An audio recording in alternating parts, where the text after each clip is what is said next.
ஓம் நம சிவாய. பக்தர்களுடைய அனைவருக்கும் பணியான வணக்கம். இப்போ எல்லாருக்கும் குழந்தை இல்லாமல் இருக்கலாம், இல்லை உடல்நிலை சரியில்லாமல் இருக்கலாம். இந்தமாரி யாராருக்கெல்லாம் இந்த பிரச்சனை இருக்கிறதோ தள்ளி போடாமல் நீங்கள் உடனடியாக மலையனூருக்கு போய் நம்ம அங்கே சாமி ஆடுறவங்களை கேட்கலாம், இல்லை அங்கே இருக்கிற திருமங்கையும் கேட்கலாம். கேட்டால் நம்ம என்ன கஷ்டமாக இருக்கிறதோ அது இந்த மலையனூர் அம்மா கண்டிப்பாக நம்மளுக்கு நல்ல வழியை காட்டுவாங்க. இது எதற்காக சொல்கிறேன்னாக்கா, இதே போல் நிறையா பேர் இன்னும் தெரியல நம்மளுக்கு குழந்தை இல்லை அப்படின்னு நிறைய பேர் இருப்பாங்க.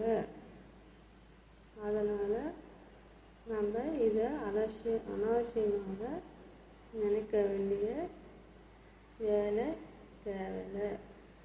இதே போல் தள்ளி போய் தான் எனக்கு கூட 10 வருஷம் சென்று தான் எனக்கு நல்லபடியாக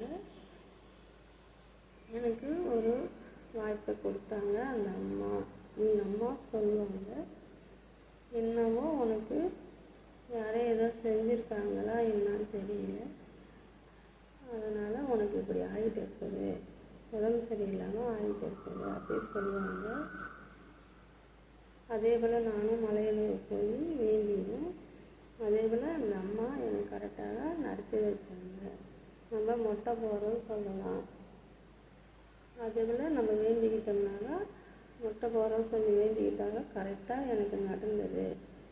ஆனால் நானும் 8 வருஷமாக எங்கள் அம்மா சொல்கிறத கேட்பது கிடையாது. இது கேட்டிருந்தால் நம்மளுக்கு எப்போயோ வாய்ப்பு கிடச்சிருக்கும் அப்படின்னு ஒருவரும் இப்படி தான் தள்ளி போட்டுன்னு போகிறாங்க. நம்ம கண்டிப்பாக தள்ளி போடாமல் என்ன மாரி கஷ்டப்படாமல் நீங்களும் முடிந்த வரையும் மலையனூர் சென்று இதுமாரி மொட்டை போட்டுக்கிறேன், எனக்கு நல்லபடியாக எனக்கு உடல்நிலையெல்லாம் சரி பண்ணி, அப்படி இல்லைன்னா குழந்தை இல்லையே அப்படின்னு சொல்லி அந்த அம்மாகிட்ட வேண்டி மொட்டை போட சொல்லிக்கோங்க.